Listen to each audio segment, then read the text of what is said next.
এখন আমি এখানে মাটি প্রিপেয়ার করব। এখানে দেখেন মাটিটা, এই যে মাটিটা, এই যখন গাছ এখানে ছিল এখানে এই যে পারলাইট, কোকোপিট সব কিছু কিন্তু আছে এখানে। শুধু গাছ যখন আস্তে আস্তে বড় হয়েছে, ফল দিচ্ছে, তখন কিন্তু এখান থেকে নাইট্রোজেনের ঘাটতি হয়ে গেছে, নাইট্রোজেনটা কমে গেছে। তার মানে কি আমাকে এখন এখানে নাইট্রোজেনটা অ্যাড করতে হবে।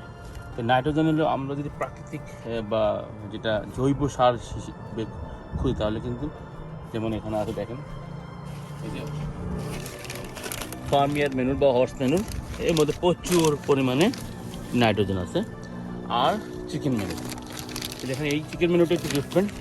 নর্মালি আপনার যে চিকেন ম্যানুরটা কিন বাজার থেকে, ওইটা কিন্তু দানা দানা বড়ি বড়ির মতো, এটা কিন্তু একদম ডাইরেক্ট ফার্ম থেকে আসছে। আমি কিন্তু কিনে আনছি অর্গানিক, অর্গানিক চিকেন মেনু, এবং গন্ধ পাট এত চমৎকার একটা মেনুর কল্পনা করতে পারবেন। দেখেন কী অবস্থা। হ্যাঁ, এখানে দেখেন কম্পোস্টটা বেশ কমে গেছে, এখানে কম্পোস্ট একটু অ্যাড করবো। এখানে দেখেন কম্পোস্টটা আমি কিন্তু পার্লার দিয়ে মিশিয়ে নিছি।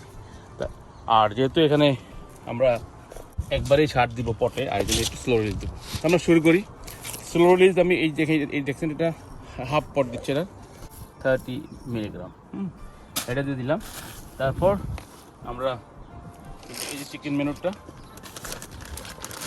বেশি দেবেন না প্লিজ। দেখেন আমি এই যে এই হ্যান্ডফুল, দ্যাটস ইট। তারপরে দেবো একটু ফার্মিয়ার মেনু, দেখো একটু এই ফার্মিয়ার মেনু সেম হ্যান্ডফুল দিয়ে দেবো। দেবো ঘোটা, এখন হাত দিয়ে এত নিচা প্রায় 20 ইঞ্চি, এটা টপ খুব ডিফিকাল্ট। সেই জন্য আমি একটা টুল ইউজ করবো, খুব কেয়ারফুল। এটা আপনারা না পারলে করবেন না। এটা আমি খুলে দেখাচ্ছি। এটা একটা ড্রিল বিট পাওয়া যায়, এখানে আপনি যে কোনো ড্রিলে লাগাই নিলেন, সুন্দর করে লাগাই, টাইটলি লাগাই নিলেন। এখন আমি ডাইরেক্ট দেবো না, আমি এইটা একটু দেবো এখানে, যাতে মাটিটা লস না হয়।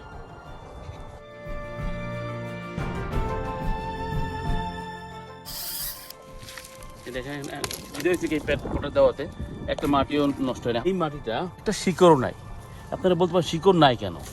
এই যে উইন্ডোগুলো দেখতেছেন আপনি, এই উইন্ডোর কারণে এয়ার পুলিং হয়ে সবগুলো শিকড় এই অলরেডি মাটির সাথে মিশে গেছে। এই জন্য আমার এই মাটিগুলো প্রতি বছর চেঞ্জ করতে হচ্ছে না। তো এখন দেখেন কি সুন্দর হয়ে গেল। এখন আমি এখানে হালকা প্রতিটা পটে পানি দেবো। আজকে গাছ লাগাবো না, যে নতুন খাবার দিয়েছি, আমি 24 আওয়ার পরে গাছ লাগাবো। তবে পানি দিলেই কিন্তু এই পুরো খাবারগুলো দিলাম আমরা, মাটির সাথে সুন্দরভাবে অ্যাবজর্ব হবে, মিশে যাবে। তারপরে আমি আস্তে আস্তে গাছ লাগাবো।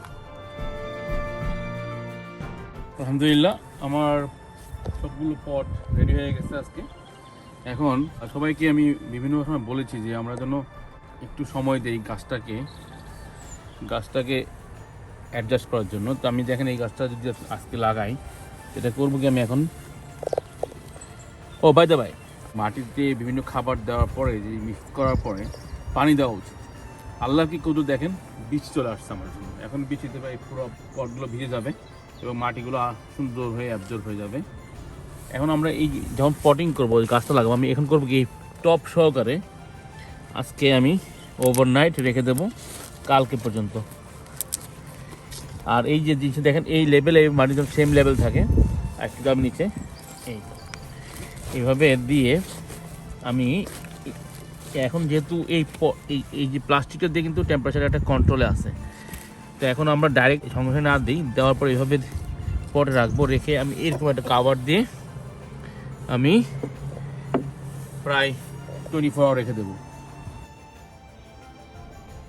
প্রায় 24 ঘন্টার মতো হয়ে গেছে এই গাছগুলো এই কাভার করা আছে। দেখেন এইভাবে পট সহ আছে। এখন পটটাকে আস্তে বের করে দেখুন, চারাটাকে নিলাম, চারাটা একদম এখানকার টেম্পারেচারের সাথে অ্যাডজাস্ট হয়ে গেছে। পানিও লাগবে না, এখানে পানিও সুন্দর আছে। তারপরে আবারও খাবার রাখবো, আরও 24 আওয়ার রাখবো খাবারটা।